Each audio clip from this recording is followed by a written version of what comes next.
다 같이 사도신경으로 우리의 신앙을 함께 고백하시겠습니다. 나는 전능하신 아버지 하나님, 천지의 창조주를 믿습니다. 나는 그의 유일하신 아들, 우리 주 예수 그리스도를 믿습니다. 그는 성령으로 잉태되어 동정녀 마리아에게서 나시고 본디오 빌라도에게 고난을 받아 십자가에 못 박혀 죽으시고 장사된 지 사흘 만에 죽은 자 가운데서 다시 살아나셨으며 하늘에 오르시어 전능하신 아버지 하나님 우편에 앉아 계시다가 거기로부터 살아있는 자와 죽은 자를 심판하러 오십니다. 나는 성령을 믿으며 거룩한 공교회와 성도의 교제와 죄를 용서받는 것과 몸의 부활과 영생을 믿습니다. 아멘. 다같이 찬송가 391장 오 놀라운 구세주 함께 찬송하시겠습니다.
오늘 우리에게 주시는 하나님의 말씀은 구약성경 시편 47편 1절에서 4절까지의 말씀입니다.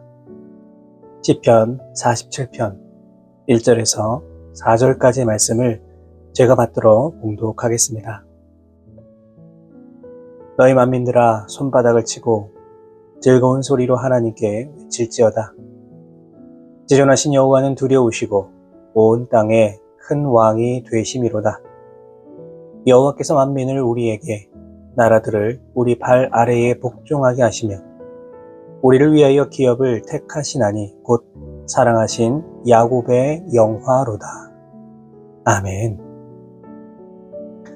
오늘 읽은 이 시편의 말씀은 고라 자손의 시 가운데 하나로 온 세상을 통치하시는 하나님의 왕권을 찬양하는 시입니다. 그래서 유대인들은 시편 47편의 이 말씀을 나팔절에 함께 읽음으로써 하나님께서 그들과 온 세상의 통치자이심을 고백하였습니다.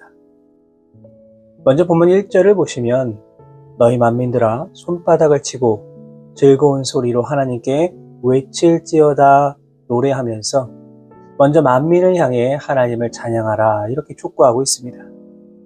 이유가 무엇입니까? 2절을 보시면 지존하신 여호와는 두려우시고 온 땅에 큰 왕이 되시기 때문이다 이렇게 말합니다. 다시 말해서 하나님은 온 땅을 다스리는 왕이시기 때문에 온 천하 만민은 마땅히 하나님을 찬양해야 한다는 것입니다. 우리가 반드시 기억해야 할 것은 하나님께서 온 세상의 왕이라고 하는 사실을 분명하게 인정하는 겁니다. 하나님은 나라를 세우기도 하시고 망하게 하시기도 합니다. 온 세상 우주 만물은 하나님께서 창조하신 것이고 이 세상은 결국 하나님의 뜻 안에서 움직이고 있습니다. 바로 이러한 이유 때문에 우리는 오직 여호와 하나님만을 찬양해야만 합니다. 여러분, 찬양이 무엇입니까? 찬양이라는 것은 어떤 존재를 기억하고 높이는 겁니다.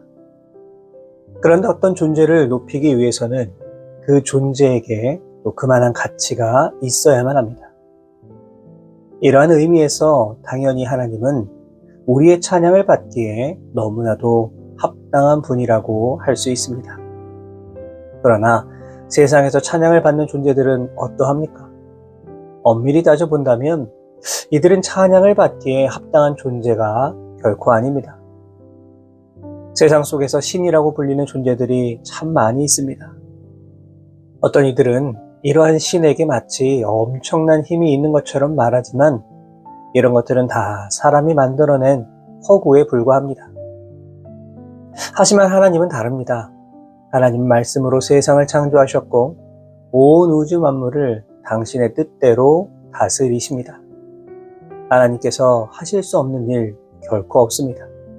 그렇기에 오직 하나님만이 우리의 찬양을 받기에 합당하신 분입니다. 바라기는 오직 하나님만 찬양하는 삶을 살아가실 수 있기를 바랍니다. 더 나아가 많은 사람들을 향해 왜 하나님이 찬양을 받으셔야 하는지 그 분명한 이유를 선포하며 나아가실 수 있는 우리 모든 성도 여러분 되시기를 바랍니다. 그런데 시인은 하나님을 찬양할 때 그 모습을 노래하면서 손바닥을 치고 즐거운 소리로 하나님께 외쳐라 이렇게 노래합니다. 이렇게 손바닥을 치고 소리를 지르며 환호하고 있는 모습은 왕이 보좌에 앉을 때의 사람들이 환호하는 모습을 묘사하고 있는 겁니다. 시인은 바로 이러한 모습으로 하나님을 찬양하라 이렇게 말하고 있습니다. 여러분 생각해보면 우리가 어떤 순간에 박수를 치고 환호를 할까요? 당연히 이 마음에 기쁨과 감격이 넘칠 때 그렇습니다. 그렇기 때문에 손바닥을 치고 즐거운 소리로 하나님께 외친다는 것은 그만큼 하나님을 향한 기쁨과 감격이 넘치고 있다는 겁니다. 그렇다면 우리의 모습은 과연 어떠합니까? 하나님 앞에서 이런 기쁨과 감격을 온전히 누리고 있습니까? 오늘 우리의 삶 속에서 이러한 하나님을 향한 기쁨과 감격이 넘치고 있지 않다면 우리는 온전한 성도라고 말할 수 없을 겁니다. 하나님께서 우리에게 행하신 일들을 한번 돌아보십시오. 매 순간 하나님의 인도와 보호와 역사하심이 가득했음을 알 수가 있습니다. 그렇기 때문에 우리에게 행하신 일들을 기억한다면 당연히 우리 안에 기쁨과 감격이 넘쳐나게 되는 것이고 우리도 손뼉을 치고 소리를 높여 여호와 하나님을 찬양할 수밖에 없을 것입니다. 사랑하는 여러분, 하나님께서 베푸신 은혜가 무엇인지 알고 있는 사람은 결코 그 기쁨과 감사와 감격을 주체할 수 없습니다. 그렇기 때문에 하나님을 생각하면 할수록 더 열정적으로 찬양할 수밖에 없는 겁니다. 그렇다면 우리는 지금 어떤 모습으로 하나님을 찬양하고 있습니까? 나에게 베풀어 주신 은혜를 얼마나 기억하며 살아가고 계십니까?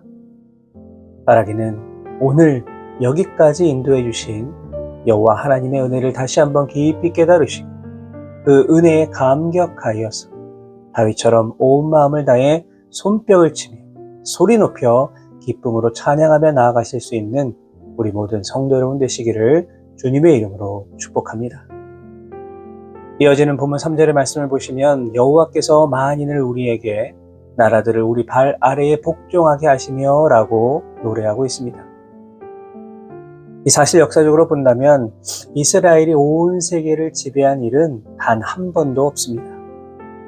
고대 페르시아나 헬라, 로마 제국처럼 광대한 땅을 지배한 일도 없었습니다.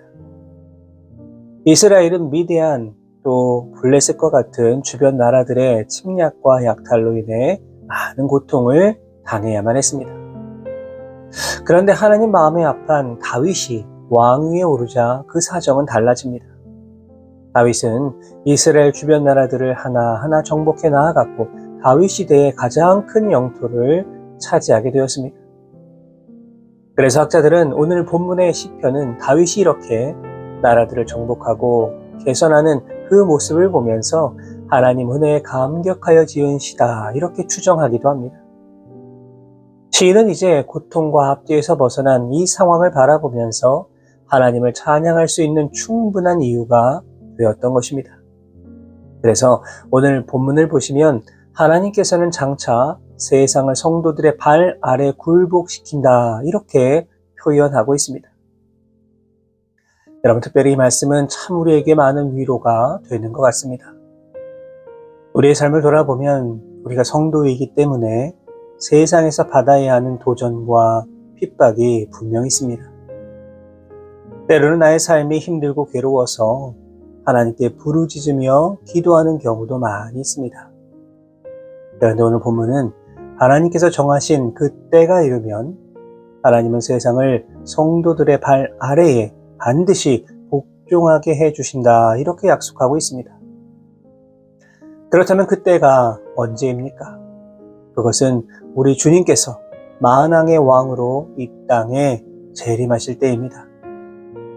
고통받던 이스라엘 민족이 하나님의 마음에 합한 다윗이 왕 위에 오르자 열방이 굴복했던 것처럼 예수님께서 이 땅에 다시 오시는 날 세상을 이기고 영광스러운 자리에 반드시 참여하게 될 것입니다.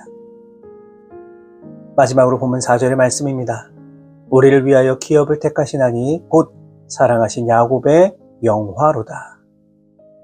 여기서 기업이라고 하는 것은 바로 가나안 땅을 말하는 겁니다. 하나님께서는 아브라함과 이삭과 야곱에게 가나안 땅을 기업으로 주시겠다 약속하셨습니다. 그리고 그 약속이 주어진 때로부터 약 400년이 흐른 후에 하나님은 가나안 땅을 이스라엘 백성에게 주셨습니다. 그리고 완전한 통일을 이루었던 것은 그로부터 다시 500여 년이 지난 다윗 왕 시대였습니다. 시인은 지금 하나님의 약속을 다시 한번 기억하면서 가나안 땅을 완전하게 회복한 사실로 말미암아 감격하여 노래하고 있습니다. 하나님께서는 이스라엘 백성들에게 가나안 땅을 기업으로 약속하셨고 마침내 그 약속은 완전하게 이루어졌습니다. 물론 너무나 오랜 시간이 흐른 뒤에 그 약속이 이루어졌지만 그럼에도 불구하고 하나님의 약속은 언제나 신실하다는 것을 다시금 기억하게 됩니다. 우리가 결코 잊지 말아야 할 사실은 우리를 향한 하나님의 약속이 분명하게 있다는 사실입니다. 이스라엘 백성들에게 가나안 땅을 약속해 주셨던 것처럼 우리에게는 하나님 나라를 약속해 주셨습니다. 하나님 나라는 우리가 반드시 가야 할 우리의 본향입니다. 그렇다면 여러분, 우리는 과연 우리에게 약속하신 그 하나님 나라를 얼마나 사모하며 이 땅을 살아가고 있습니까? 여전히 우리는 나그네와 같이 이 세상을 허덕이며 살아갑니다. 언제 우리에게 약속하신 하나님 나라를 기업으로 받게 될지는 알 수가 없습니다. 그러나 분명한 사실은 하나님 나라는 우리에게 약속된 하나님의 선물이라는 사실입니다. 그 약속은 결코 변하지가 않습니다. 사랑하는 여러분, 우리가 하나님을 찬양해야 하는 이유, 그것은 과연 무엇입니까? 오늘 우리에게 주신 말씀을 깊이 묵상하시면서 우리가 하나님만을 찬양하며 살아야 하는 그 이유를 한번 깊이 돌아보시기 바랍니다. 오늘도 우리의 삶의 자리에서 만왕의 왕이 되시는 하나님, 우리의 삶의 주인 되시는 하나님, 우리에게 하나님 나라를 약속해 주신 거룩하신 하나님을 소리 높여 찬양하며 나아가실 수 있는 우리 모든 성도 여러분 되시기를 주님의 이름으로 축원합니다. 기도하겠습니다. 거룩하신 하나님 아버지, 은혜와 사랑에 감사를 드립니다. 오늘도 우리를 사랑하셔서 소중한 하루 허락하여 주시고 또 주가 주신 생명으로 이 땅을 살아갈 수 있도록 인도하여 주신 은혜에 감사를 드립니다. 이 시간 우리가 하나님을 찬양해야 하는 이유가 무엇인지 다시 한번 마음에 새겨봅니다. 오직 하나님만을 찬양하며 살아가야 하는 이유가 너무나도 많이 있는데 혹시라도 우리의 믿음이 부족하여서 하나님을 온전히 찬양하지 못하고 세상의 헛된 것들을 찬양하며 살아가고 있는 것은 아닌지요. 사랑의 하나님, 이 세상의 온전한 주인 되시고 나의 삶의 주인 되시며 우리에게 거룩한 하나님 나라를 약속하신 여호와 하나님만을 소리 높여 찬양하며 나아갈 수 있는 우리 모두가 되게 하여 주옵소서. 하나님의 은혜에 늘 감격하면서 살아갈 수 있도록 인도하여 주시고 박수치며 소리 높여 춤을 추며 살아계신 하나님을 찬양하며 나아갈 수 있는 우리 모두의 삶의 모습 되게 하여 주옵소서.